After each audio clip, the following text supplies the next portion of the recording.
Remember, viewers, 35 days into this Iran war, and the U.S. military has been carrying out attacks against critical infrastructure of the country. Infrastructure that is a lifeline for the country's civilians. Hours after Trump's first national address on Thursday this week, the American military carried out an attack on Iran's tallest bridge, which is the first official strike on civilian infrastructure in the country. And shortly after, the U.S. president issued a warning that American forces have yet to begin destroying what's left in Iran. He said that more of the country's bridges and energy infrastructure were in his sight. In fact, to use his exact words, bridges next, then electric power plants. He also offered a way out to Iran once again, pushing for negotiations, which Tehran has repeatedly denied. Now, according to the latest reports, the U.S. intelligence indicates that roughly half of Iran's missile launchers remain intact at the moment. Thousands of one-way attack drones are still available in its arsenal. The report comes after more than a month of sustained American and Israeli strikes across Iran. The latest report comes after multiple statements from Trump himself that Washington has decimated and obliterated Iran's military assets and leadership. The U.S. president has repeated this claim as recent as 1 day ago.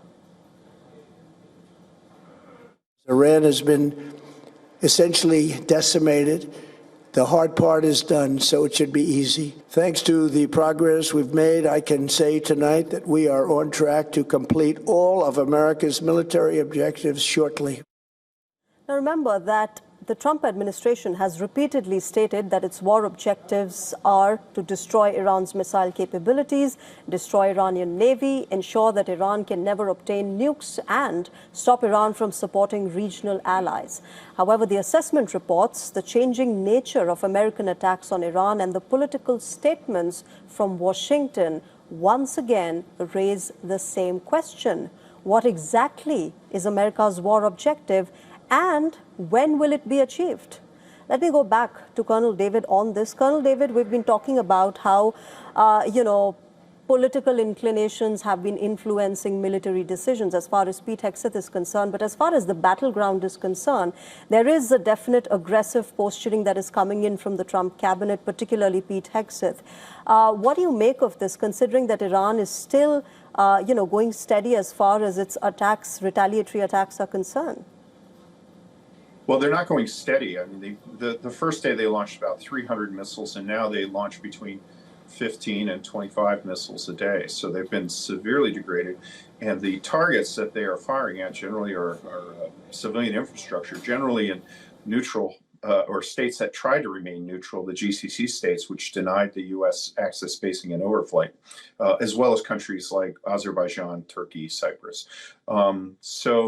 I think that Secretary Hegseth perhaps doesn't have the demeanor of a traditional Secretary of Defense, and it doesn't have the skill set of a traditional Secretary of Defense either, I'd have to ask.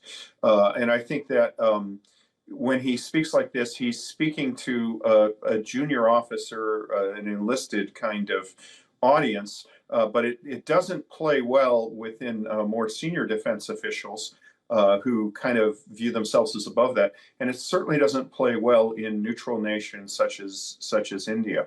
I think that the military logic of the campaign is in keeping with past American bombing campaigns. If you look particularly at the Kosovo operations, where the objective there was to stop a genocide, but what you see is when you try to achieve an effect just by aerial bombardment, the target set inevitably spans and went from targeting the Serbian police, and then it expanded to include basically every bridge over the river, the Danube in Belgrade. So I think that this is understandable, predictable, but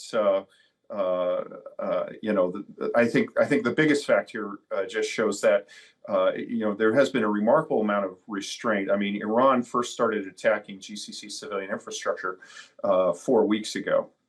So I think this is kind of the escalation that Trump signaled. Quickly then, let me quickly ask you my last question, Colonel David.